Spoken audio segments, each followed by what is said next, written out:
este mismo Jesús, a quien ustedes mataron en una cruz, Dios le ha dado poder y autoridad sobre toda la humanidad. Cuando oyeron esto, se afligieron profundamente y preguntaron a los apóstoles: Hermanos, ¿qué debemos hacer? Vuélvanse a Dios y bautícese cada uno en el nombre de Jesucristo para que Dios les perdone sus pecados y así Él les dará al Espíritu Santo. Porque esta promesa es para ustedes y para sus hijos y también para todos los que están lejos. Los que hicieron caso de su mensaje fueron bautizados y se agregaron a los creyentes. Y eran fieles en conservar la enseñanza de los apóstoles, en compartir lo que tenían, en reunirse para partir el pan y en la oración. Discípulos, activados para permanecer en la doctrina.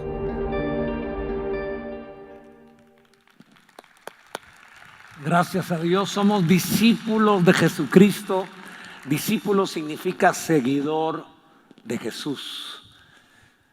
A los primeros cristianos no se les llamaba cristianos, sino al principio se les llamaba discípulos. Fue hasta Antioquía donde a los discípulos se les llamó cristianos. Hoy queremos dar la bienvenida a cada uno de ustedes. Si es la primera vez que estás con nosotros, este aplauso es para ti. Gracias por haber aceptado nuestra invitación. Te agradecemos mucho que estés aquí.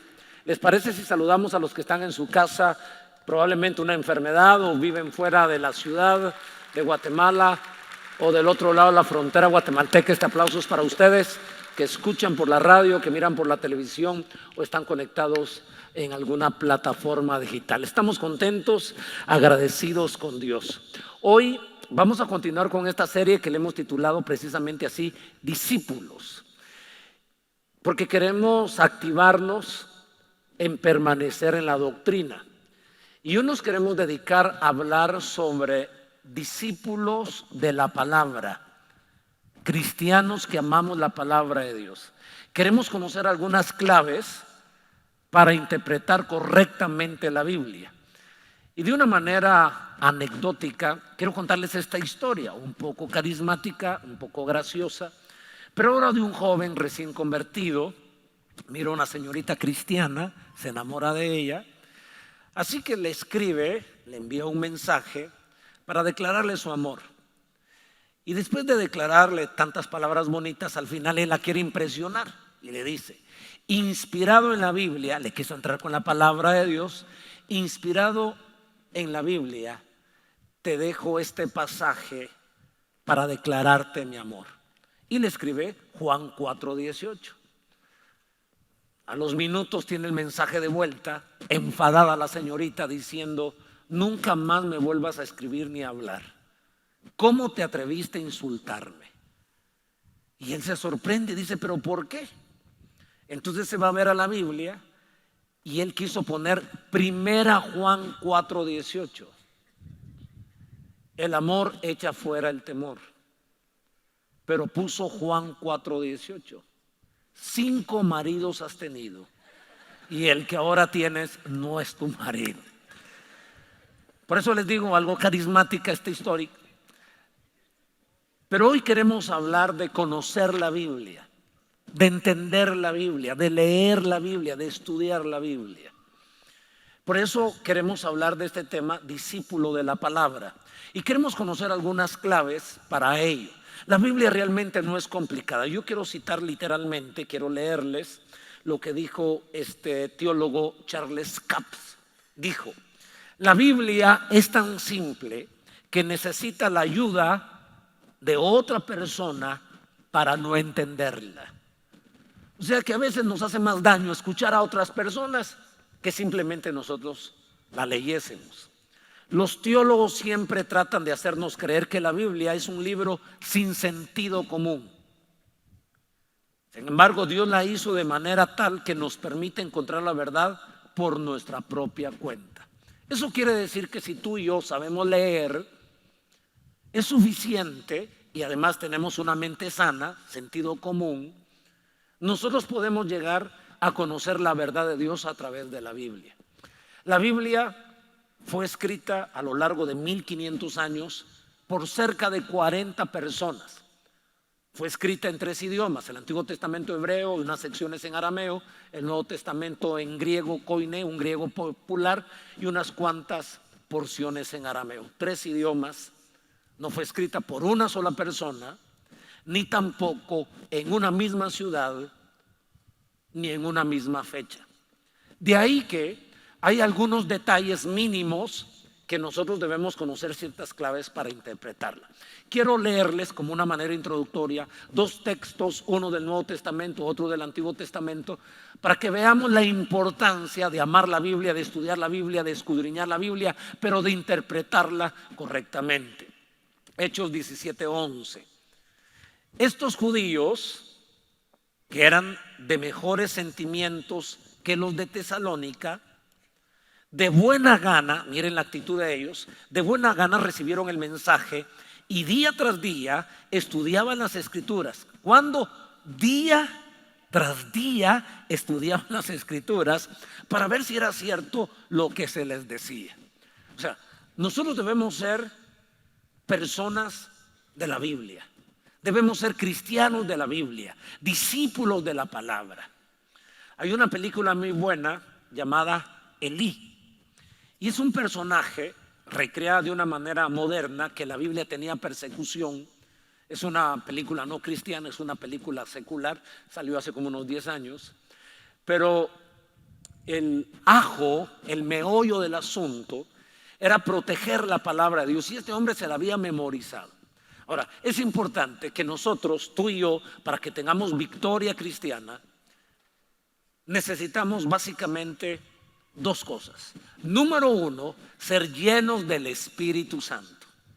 La vida requiere el poder del Espíritu Santo, pero también la vida cristiana victoriosa en plenitud requiere estar enraizados en la palabra de Dios. Me motivan sus amenes.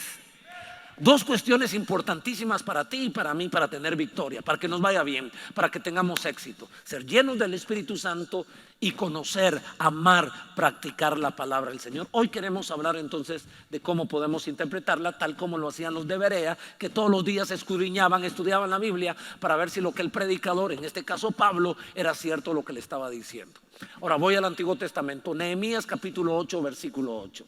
Resulta que el pueblo de Israel había sido llevado a la esclavitud, a la diáspora, al exilio, por darle la espalda a Dios. Pero ellos se vuelven al Señor, se cumple la profecía, y por liderazgo de Nehemías y de Esdras regresan a Jerusalén. Cuando ellos regresan a Israel, desempolvan los rollos, porque la Biblia no era digital como la tenemos ahora, en computadora o en el teléfono, tampoco era de papel y un libro como tal lo conocemos ahora, eran pergaminos, eran rollos. Entonces comenzaron a leer los rollos de la ley de Moisés, que eran 5 libros: Génesis, Éxodo, Levítico, Números y Deuteronomio, la ley y el Pentateuco, y comenzaron a darse cuenta que le habían dado la espalda a Dios. Pero lo que me gusta de Nehemías 8:8, lo leemos literalmente, vengan conmigo. Y leían, ojo, leían en el libro de la ley de Dios claramente. Eso debe interpretarse con interpretación. Leían con interpretación y ponían el sentido de modo que entendiesen la lectura. No había micrófonos como ahora y se la estaban leyendo a todo el pueblo de Israel. Entonces estaba Esdras, que era el sacerdote, leía, y a cierta distancia había otro personaje que también leía y explicaba lo que estaban leyendo. Y eso produjo que todos comenzaron a llorar, porque se dieron cuenta que le habían dado la espalda a Dios. El Espíritu Santo los redarguyó y después terminaron en una tremenda fiesta. ¿Cuál es el punto de esta hora? El punto de esta hora es que tú y yo tenemos que ser gente de la Biblia. Queremos ser una iglesia como la iglesia de Berea, y para eso nosotros necesitamos por lo menos conocer 4 claves, bajo el fundamento que si sabes leer y escribir y tienes una mente sana y tienes sentido común, llegarás a la verdad, que la Biblia no es complicada. Entonces, ¿por qué necesitamos ciertas claves?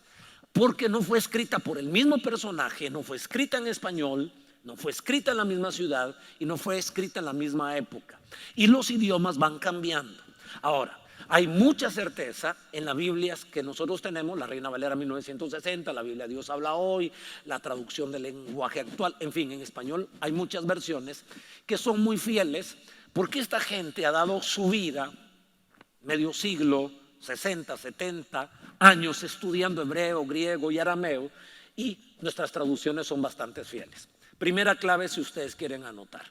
Y es más, aquellos que tienen su manual para resumir lo aprendido, en cada prédica que estamos dando en los grupos familiares, por ejemplo, ayer se habló de las acciones cristianas. Antes decíamos las disciplinas cristianas y hablamos de 3 acciones cristianas. ¿Recuerdan cuáles fueron esas 3 acciones cristianas? Aquí hay un líder o aquí hay una pastora que predicó ayer. Leer la Biblia, orar y ayunar. Y ustedes se preguntarán, pastor, ¿y por qué ahora dedicaron 10 minutos para que el pastor Edwin y la pastora Mercy leyeran 1 Samuel capítulo 2 y que leyeran también Hechos? Bueno, fue 1 Samuel capítulo 3 y hoy Hechos capítulo número 2. Y uno dice, ¡ala, qué aburrido leer tanto! Si usted dijo que aburrido, le entiendo. Le entiendo porque soy chapín y usted es chapín. Y somos una lata para leer. Somos una cultura mediocre en la lectura. Somos fatales, somos pésimos para leer. Pero eso como cultura, no estoy hablando de espiritualidad. No se sienta ofendido. Somos bien espirituales, pero somos chapines. Entonces nos gustan los frijoles parados, sentados, acostados, volteados. Estoy hablando de mí. Pero no nos gusta leer. Nadie nos enseñó a leer. Nuestros padres no nos premiaban si leíamos. En fin. Pero resulta que ahora somos cristianos y la Biblia espera que tú y yo leamos y estudiemos la palabra de Dios para ver si es cierto lo que los predicadores en televisión y en la radio y en los edificios nos predican. Así que quiero desafiarlos a que leamos juntos. Quiero desafiarlos a que no digamos, ¡la qué aburrido! ¿Cómo se tardó el pastor Edwin? Nunca terminaba de leer Hechos capítulo 2. Entonces conviértete no a Cristo, sino conviértete a los buenos hábitos de lectura. ¿Vamos bien o no? ¿Cómo comencé? Muy rudo. Bueno, me voy a suavizar. A ver, anotemos la primera clave. La primera clave para interpretar correctamente la Biblia es tener un espíritu correcto, una buena actitud. Lee tu Biblia con un espíritu correcto. Hechos capítulo 17, en la iglesia de Berea, estos cristianos, a diferencia de los cristianos de la ciudad de Tesalonicenses o de Tesalónica, tenían buenas actitudes, tenían un buen espíritu al acercarse a la Biblia. Dice nuevamente, inmediatamente los hermanos enviaron de noche a Pablo y a Silas hasta Berea, y ellos habiendo llegado entraron en la sinagoga de los judíos. Y estos que estaban en la sinagoga eran judíos pero ya eran cristianos, eran más nobles, miren qué lindo su corazón, que los que estaban en Tesalónica, pues recibieron la palabra con toda solicitud. ¿Cómo recibimos la palabra los cristianos? Con toda solicitud. Sigue diciendo la escritura, escudriñando cada día las escrituras para ver si estas cosas eran así. Me impresiona. Todos los días. Y así que no nos debemos aburrir, sino en el culto leímos 10 minutos la lectura que estamos animándolos a que todos los días leamos. Mañana, según la fecha que sea, esa es la lectura que nos corresponde leer del libro de los Hechos. ¿Qué aprendemos de esta iglesia de Berea? Si tú quieres interpretar la Biblia correctamente, tenemos que tener un espíritu correcto.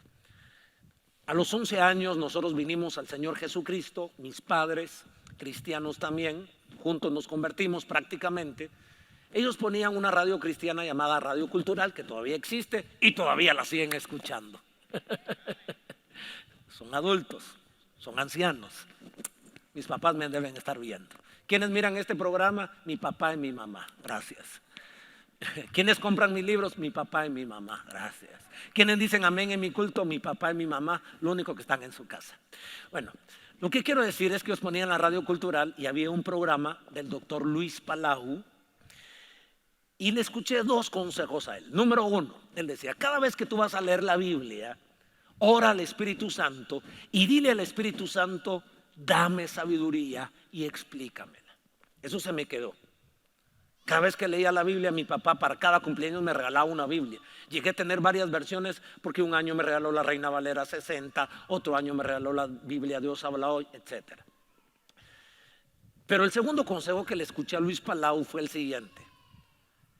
Y era que debíamos leer, cuando en su juventud dijo él, cada día deberíamos leer un capítulo de Proverbios. Mi libro favorito hasta la fecha. Bueno, es toda la Biblia que tiene 66 libros, pero el libro de Proverbios a mí me salvó en mi juventud. Era un freno de mano cuando quería yo deslizarme por el mundo, saltaba el versículo o lo leía en la mañana y realmente el Espíritu Santo usó ese freno de mano para no resbalarme en la vida y arruinarme en la vida. Pero quiero dejar en ustedes que tengamos el espíritu correcto. Y de esta porción bíblica, de Hechos capítulo 17, lo decíamos algunas semanas, aprendemos 3 actitudes correctas. Número 1, una actitud correcta ante Dios, de buenos sentimientos, buen corazón. Número 2, una buena actitud ante el predicador. Eso no significa que nos vamos, es que siento muy popular esta expresión, pero ahorita no se me ocurre otra. No nos vamos a tragar todo lo que nos diga el predicador.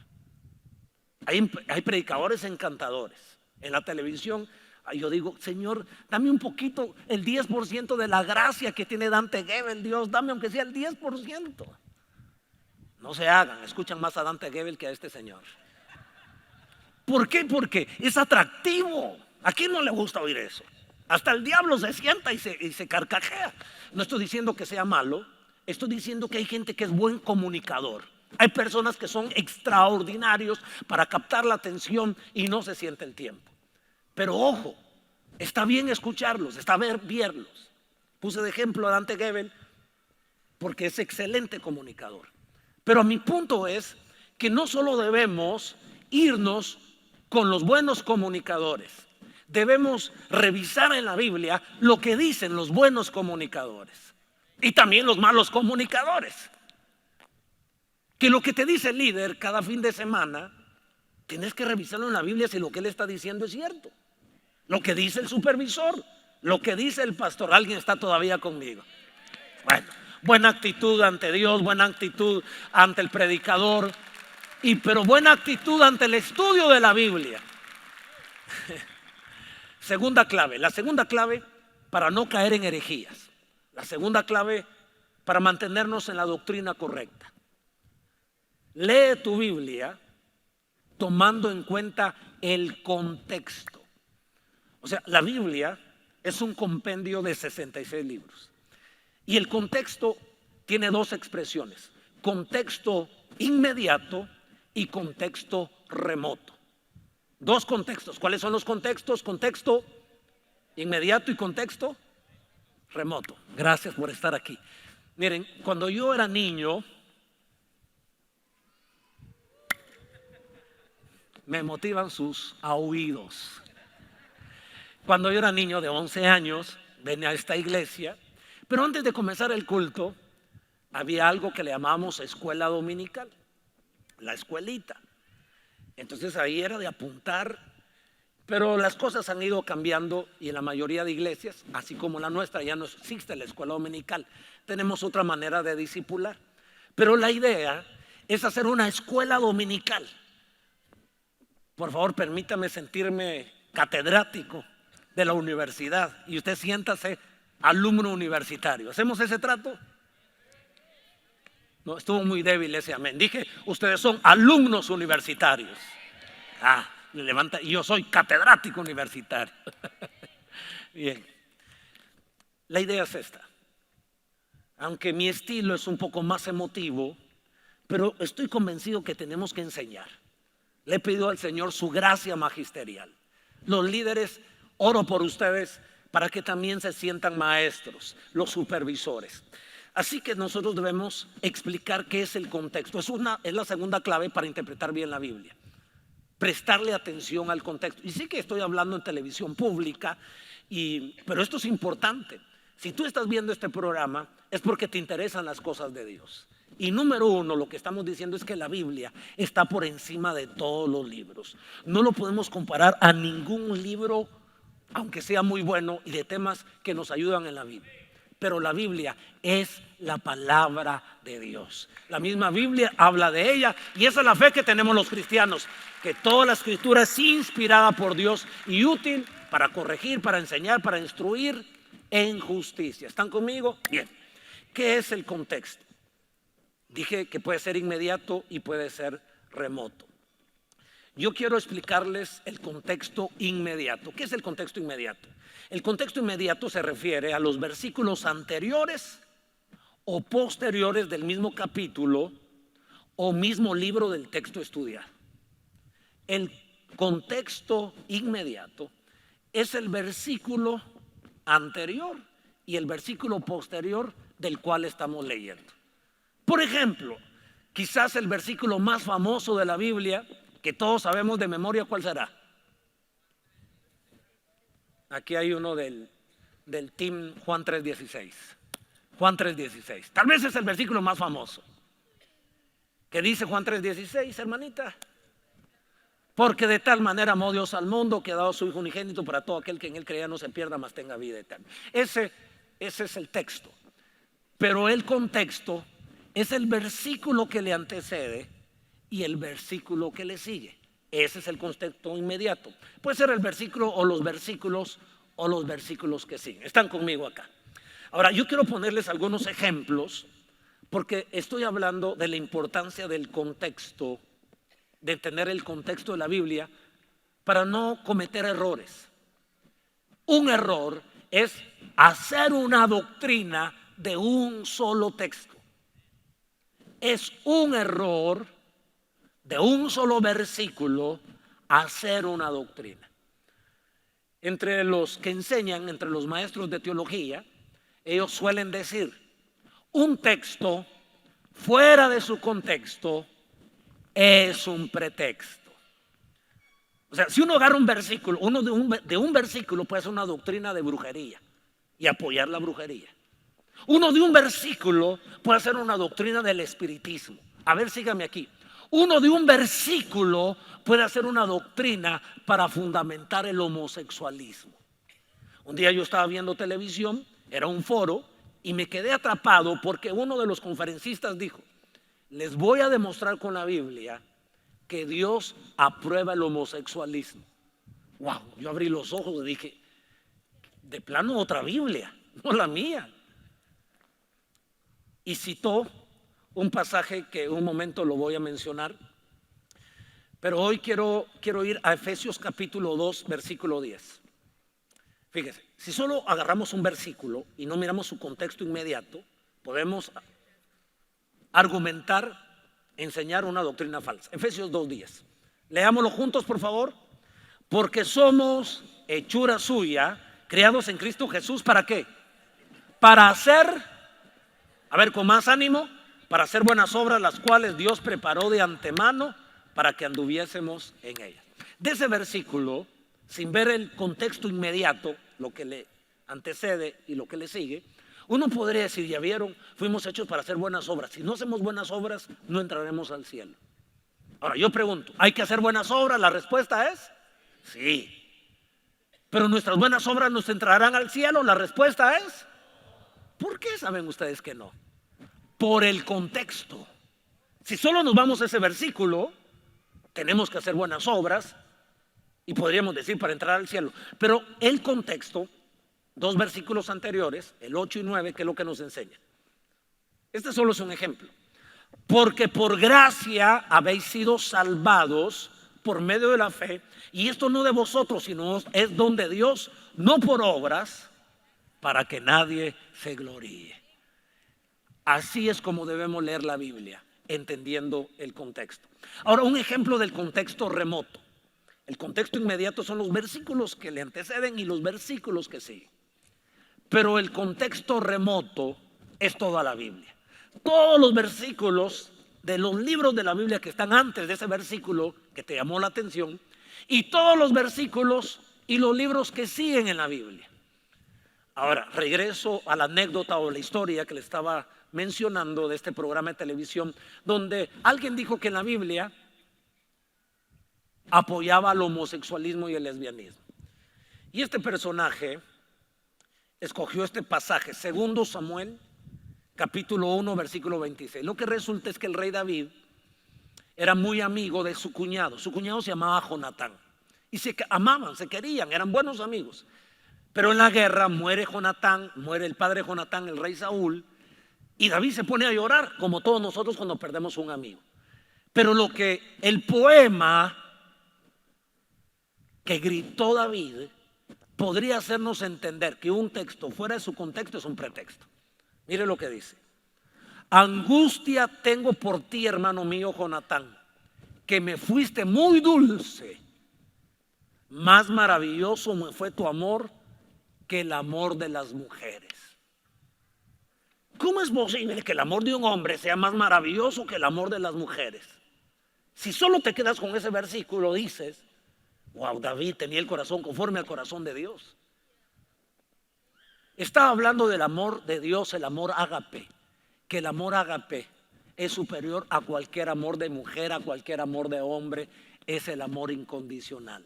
Ahora, si estamos estudiando el tema de la homosexualidad y del lesbianismo, tenemos que ir al contexto remoto. ¿Qué dice toda la Biblia de este tema? Vamos al Antiguo Testamento, Levítico 18:22, dice así la Biblia: no te echarás con varón como con mujer, es abominación. Pero bueno, este es un versículo también. Vamos a otro verso para ver el contexto remoto en el Nuevo Testamento. 1 Corintios 6:9. ¿O no sabéis que los injustos no heredarán el reino de Dios? No os jactéis o no os dejéis engañar, ni los inmorales, ni los idólatras, ni los adúlteros, ni los afeminados, ni los homosexuales. No podemos hacer doctrina de un versículo. Si alguien te sale con un versículo para decirte tiene que guardar el día sábado, Manuel, ¿cómo es posible que no guarde el día sábado? Mire lo que dice Éxodo 20. Entonces, y si uno no sabe la Biblia, uno no ha estudiado la Biblia, se queda te reprendo diablo en el nombre de Jesús. ¿Qué es lo que uno tiene que hacer? Si uno no la sabe, uno tiene que decir: ¿sabe qué? Hablemos dentro de 8 días. Voy a ver todo el contexto de la Biblia y le voy a dar una respuesta. Entonces uno va a todo el contexto de la Biblia y llega al Nuevo Testamento, cuando a Jesús lo comenzaban a criticar porque él trabajaba el día de reposo. Su trabajo era sanar a los enfermos y echar fuera a los demonios. Y los religiosos se ponían para balazos, enojadísimos. Pero en Hechos capítulo 15, ese es el contexto remoto para explicar por qué nosotros no guardamos el día de reposo. Que nosotros nos reunimos el día domingo, no importa qué día celebremos, puede ser sábado o domingo, pero no nos pueden poner cargas. Resulta que algunos judíos se habían convertido al cristianismo, pero como judíos ellos ya guardaban el día sábado, también eran circuncidados, pero se comenzaron a convertir otras personas en otras ciudades, como en Colosas, como en Tesalónica, y en Éfeso. Se comenzaron a convertir judíos al cristianismo, pero se convirtieron gente que no era judía al cristianismo. Y estos que no eran judíos no estaban circuncidados, estos que no eran judíos no guardaban el día sábado. Y entonces los judíos cristianos comenzaron a judaizar. Y todavía existe ese espíritu, que son cristianos pero tienen el espíritu judaizante, que quieren que tú guardes el día sábado, que no comas carne de marrano. Y no hay que comer por salud, pero qué sabrosa es, hermano. Esos chicharrones con limón y sal y con, ¿cómo se llama? El picado de rábano. La hermana, buen provecho, hermanita. Eso, mero. Ahora sígame aquí. Estoy diciendo que en Hechos 15 hubo tal problema que a Pablo y a los otros cristianos que no eran judíos querían que ellos guardaran la ley. Entonces el problema se hizo tan grande que llevaron el problema a los apóstoles a Jerusalén. Fue el primer concilio que hubo, el concilio de Jerusalén, Hechos capítulo 15. Y después de estudiar y pensar dijeron, no, un momento, eso era el Antiguo Testamento. Jesús ya cumplió toda la ley del Antiguo Testamento y nos libertó, no para vivir en un libertinaje, pero no nos pueden poner cargas. Y solo dejaron 3 ordenanzas. Número 1, no forniquen. Número 2, no coman la comida sacrificada a los ídolos. Y número 3, no coman sangre. Y número 4, acuérdense de los pobres y sean generosos. Ahí se terminó el día de reposo. ¿Está bien el ejemplo que estamos hablando? Solo lo estoy usando como ejemplo. Claro que estoy aprovechando a sentar doctrina, porque si solo venimos a cantar, a llorar y a hablar lenguas, es la mitad de un evangelio poderoso. Tenemos que conocer la Biblia, tenemos que estar enraizados en la palabra de Dios. ¿Está bien? Bueno, gracias. Tercera clave. Tercera clave para interpretar bien la Biblia. Lee tu Biblia y conoce, está consciente de los métodos incorrectos de interpretación bíblica. Hay métodos, hay instrumentos incorrectos, por lo menos 3. Número 1, el método racionalista. Número 2, el método alegórico o místico. Y número 3, el método dogmático. ¿Cuál es el método racionalista? Cuando estamos leyendo la Biblia debemos estar conscientes, y también cuando oímos a un predicador, que debemos tener la mejor actitud. Decir, Señor, me vas a hablar, yo tengo buena actitud, soy humilde, bendíceme a través del predicador. Pero tengo que ir a la Biblia a corroborar. Y si está en la Biblia, tenemos que ver que no estemos usando un método incorrecto. ¿Cuál sería un método incorrecto? El racionalista. Eso quiere decir que todo tiene que ser explicado con la razón. Y hay cosas que no lo puede explicar la razón. La razón no puede explicar la resurrección. La razón tiene que usar el método científico. Y todo tiene que ser comprobado una y otra vez. Pero ¿cómo comprobamos la resurrección de Jesucristo? Ahí entra la fe. Creemos en la Biblia que al tercer día Jesucristo derrotó a Satanás y derrotó al postrer enemigo, que es la muerte, triunfando sobre ellos en la cruz, sobre los demonios, y venció la muerte resucitando al tercer día. A ver, mire lo que yo quiero mostrarles, estas imágenes fácil. El método racionalista niega lo sobrenatural y que todo texto se puede entender únicamente por medio de la razón humana. Razona el milagro de la multiplicación de los panes como un milagro moral de generosidad. De pronto en la pantalla hay una imagen, y en la imagen se mira a Jesús cuando multiplicó los panes y los peces. ¿Cómo se interpreta? Estamos hablando de los métodos incorrectos de interpretación. El racionalista, este método dice, ¿cómo es posible que de 5 panes salieron, y de 5 panes 2 peces comieron 5,000? No, científicamente es imposible. Entonces, ¿cómo lo interpretamos? Fue un milagro de generosidad, donde un niño, cuando vio que Jesús quería darle de comer a toda la gente, y los apóstoles dijeron, no tenemos, Señor, es una gran multitud. Entonces vino el niño y dijo, aquí hay 5 panes que me mandó mi mamá y 2 pescados. Y cuando la gente vio la generosidad del niño, todos dijeron, ay, qué ternurita. Y la gente comenzó a sacar de la mochila, del morral, y todos comieron. ¿Cómo interpretan el milagro de la resurrección? Los racionalistas dicen, ese milagro no fue que Jesús volvió a vivir. Ese milagro significa que mientras se siga hablando y predicando de Jesús, significa que Él sigue vivo. No.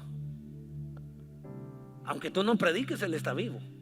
O sea, los racionalistas dicen, si tú sigues hablando de Jesús, sigue vivo. Es como se murió tu abuelito y tú sigues recordando a Chepe, tu abuelito. ¿Está vivo? No, él está muerto. Que tú estés hablando de él no significa que esté vivo. Los racionalistas así interpretan. La fe dice, él venció la muerte, está sentado allá en el tercer cielo a la par de Dios Padre, intercediendo por nosotros. Segundo método incorrecto de interpretación, el método alegórico. Y es muy interesante, en Guatemala hay muchos púlpitos que tratan de interpretar todo espiritualmente. Y no les basta leer el versículo, dicen, no, hay que excavar, porque lo que leemos a simple vista no es lo que quiso escribir el hombre de Dios. Ese es un error, porque entonces le damos rienda suelta a nuestra imaginación. Por ejemplo, el caso de Daniel en el foso de los leones. Probablemente a mis espaldas esté esta imagen. Y cuando Daniel está en el foso de los leones, un alegórico, un místico que todo lo quiere espiritual y espiritualizar diría, mire, es que no eran leones de verdad, porque la Biblia dice que Satanás anda como león rugiente. Se basan de ese versículo del Nuevo Testamento, lo traen al Antiguo Testamento y dicen, los leones eran los problemas de la vida, era la gente mala, la gente que te difama, la gente que te critica. Pero Dios le cerró la boca a los leones. Y es cierto, pero fueron leones de verdad, porque después dice la Biblia que cayeron otros y se los comieron. Entonces el método alegórico estira mucho la Biblia. Cuando alguien dice, mire, y sabe que es una manera muy llamativa, porque yo admiro a esa gente, son muy ingeniosos. Yo digo, wow, ¿cómo se le ocurrió? Y como siguen dentro de la Biblia y hablando de cosas espirituales, nos engañan. Pero quiero mencionar un tercer método incorrecto. Cuando leamos la Biblia tenemos que estar conscientes de estos métodos incorrectos. El método dogmático. Su nombre se deriva de la palabra dogma, que significa enseñanza. Dogma es una creencia aceptada como verdad sin ninguna discusión. O sea, cuando la tradición, la iglesia histórica, dice y pone al magisterio, a las personas, a los líderes espirituales, a los líderes eclesiásticos sobre la Biblia, y pone la tradición sobre la Biblia. Así se enseñó, el fundador así lo enseñó, y no importa lo que diga la Biblia. Eso es ser dogmático. Usted no me pregunte, pero así lo hemos hecho. No es posible que nosotros usemos ese método. Este método también puede ser el método literalista, que uno entiende que todo idioma tiene sus modismos. Por ejemplo, cuando yo dije hace unos minutos, la gente se pone como dije, se pone de balazos, para balazos, dije, ¿eh? Ese es un modismo. Hoy lo entendemos. Puede ser que dentro de 100 años aquí en Guatemala, si el Señor no ha venido y la tercera, cuarta y quinta guerra mundial no han hecho pedazos, no entiendan qué significa me puse como a balazos o me puse como balazos. Eso significa ponerte enojado. Entonces nosotros entendemos que los idiomas, el hebreo, el griego y el arameo, tenían sus modismos, y que hay cosas que el sentido común, si lo lees literalmente, no lo vas a entender. Entonces te invito a que llegues a otra versión bíblica. Muy bien. ¿Cuál es el método correcto? Dijo el mariachi, con esta termino. El método correcto es el método gramático histórico. Lee tu Biblia tomando en cuenta el método gramático histórico. Tal vez puede sonar complicado. Quiere decir que vamos a respetar que la Biblia tiene gramática, y por sentido común, aunque uno no sea experto en gramática, entiende cuando el sustantivo está en plural o singular, cuando fue uno o fueron dos, o cuando el sustantivo es masculino o femenino. No soy maestro de gramática, pero el sentido común de todos nosotros nos dice que el idioma tiene sus formas. Gramático histórico porque reconoce que tenemos que revisar la gramática y tenemos que revisar la historia. Que hubo acontecimientos que solo llegando a esa historia uno conoce lo que significa que si el rico no pasa por el ojo de la aguja, no puede salvarse. Había una puerta que tenía un orificio y que había que agacharse con todo y camello. Eso nos lo enseña la historia de hace 2000 años. Pero la Biblia es sencilla de entender.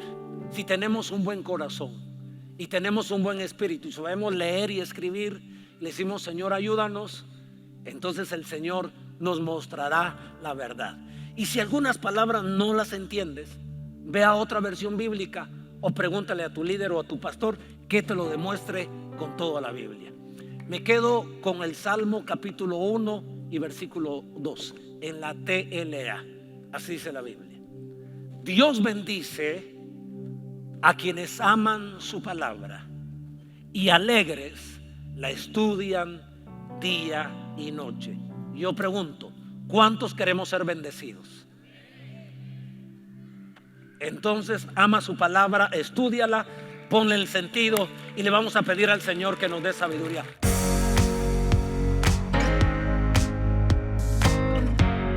Si este programa fue de bendición a tu vida y formas parte de la familia Lluvias de Gracia, te invitamos a que seas generoso siguiendo las instrucciones que aparecen en pantalla o que lo hagas en tu iglesia local.